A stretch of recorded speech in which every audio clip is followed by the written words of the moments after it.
Okay. Jamani, kama kawaida, jamani, unajua kuna watu ni vinganganizi kwenye mapenzi. Sijawahi. Hello Tanzania, mambo vipi? Leo tumekuja na story moja hivi kuhusiana na mshikaji wetu Kipala. Mshikaji wetu Kipala na leo bwana ameachia filamu moja ambayo inaenda kwa jina Gubu. Kwa nini inaitwa Gubu? Kwa sababu hii story ni kali, story ya kweli, story ambayo haina bugza wala haina mushkili. Na ndio maana story ya leo ni kali sana. Ndio maana leo tunapata kuwaletea hii story ambayo inaenda kwa jina la Gubu. Kwa nini story ya Gubu?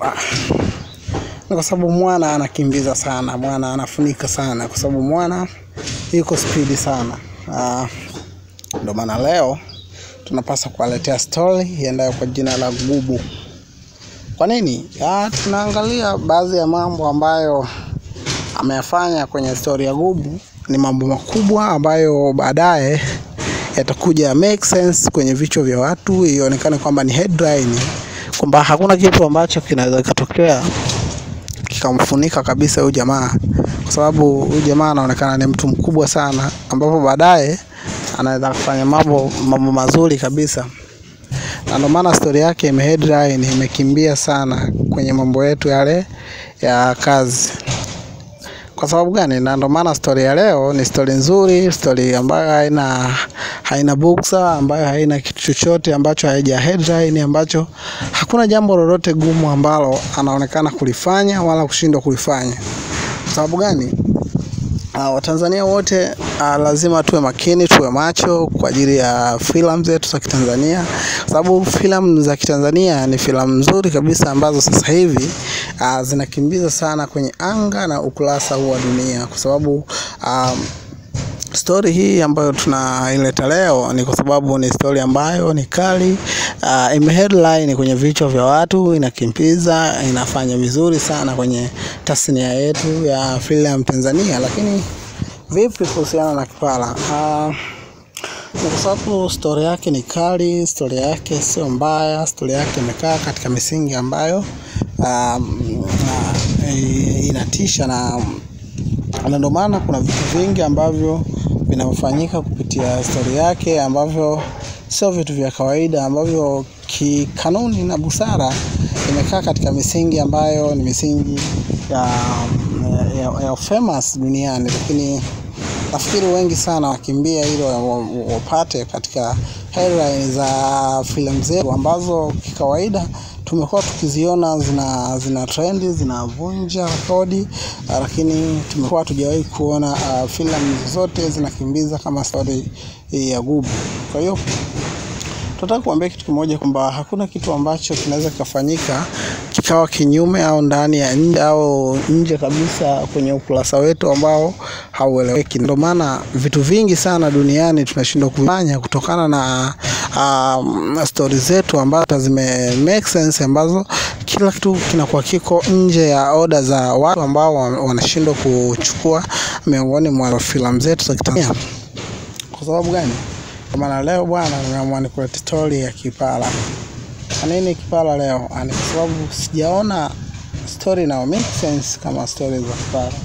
Kwa sababu Tanzania yetu ni sehemu ambapo kuna kufanya vizuri sana season kama hizi ambazo kwenye ukurasa wetu. Yes, kwa nini Kipala?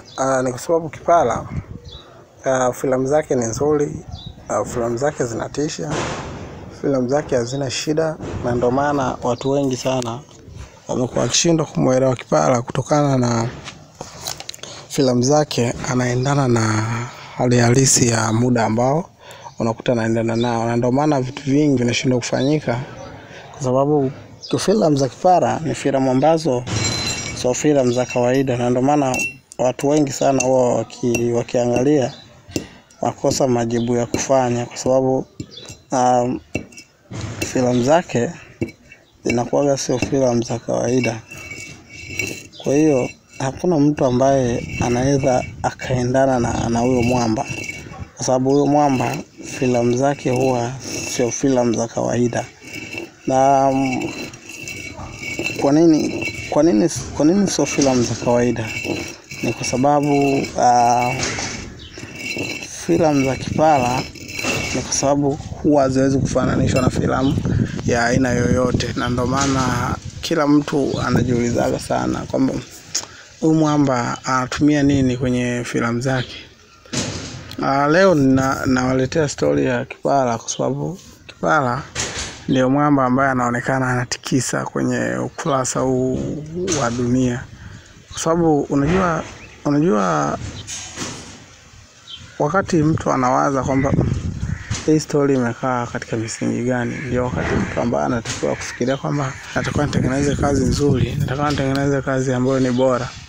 Na ndio maana watu wengi wanashindwa kuelewa kwamba na maana hii story ambayo unakuta mtu anatengeneza anafanya hivi inakuwa ina maana yake nini. Lakini watu wengi wao wanashindwa kuelewa maana yake, kisha wanaishia mitini. Na tumekuwa tukiona filamu nyingi kabisa ambazo watu wengi wanaishia mitini. Unakuta mtu hawezi kutengeneza kama mwanzoni, anajikuta anaishia mitini.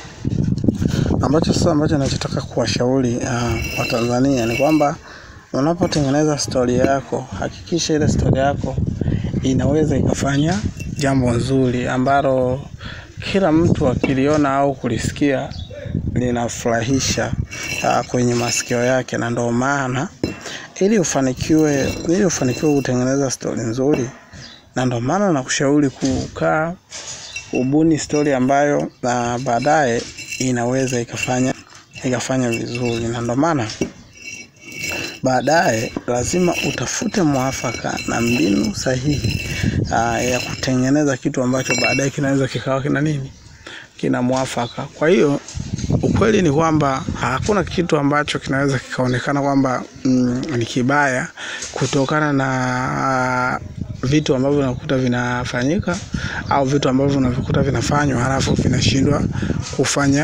vinashindwa kuwa na maamuzi. Na ndio maana unashauriwa kutengeneza vitu ambavyo vinaweza vikawa ni vizuri sana.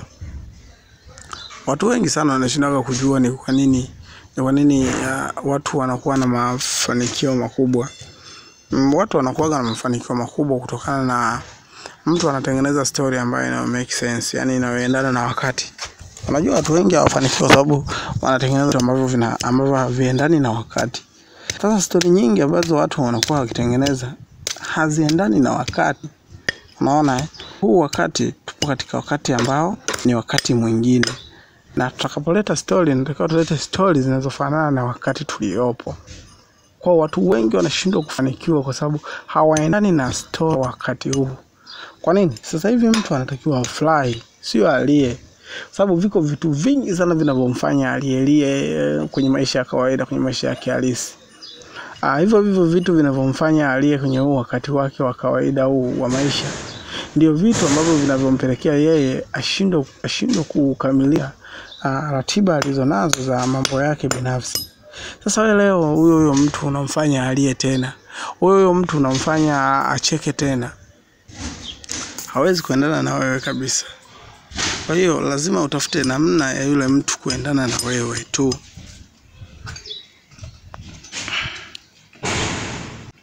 Na ndio maana ukitafuta miongoni mwenye vitu ambavyo unakuta havina uhalisia halisi, ina maana vitu vingi vinakuaga havina uhalisia halisi kutokana na haviendani na wakati uliopo.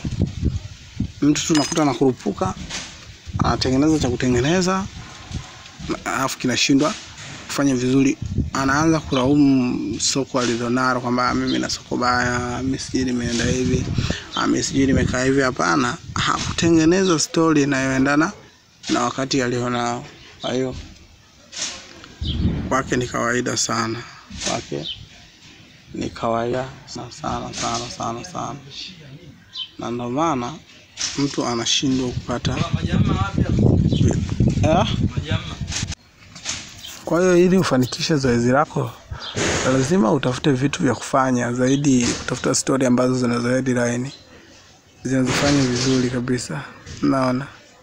Kwa hiyo ili kupata story ambazo zinazofanya vizuri, lazima uendane na wakati ulio nao. Kama ukifanikiwa kuendana na wakati ulio nao, basi ndipo utakapopata vitu ambavyo ni vizuri na vitu ambavyo vinavyopendeza. Hivyo sitaki kulaumu kwamba una wakati gani au wakati ulio nao umekaaje, lakini nataka nikwambie kitu kimoja kwamba using'ang'anie sana vitu vilivyopo au vinavyokimbiza ukajua kwamba vina wakati mzuri. Hapana, hata wakati ulio nao ni wakati mzuri pia, na wakati ulio nao sio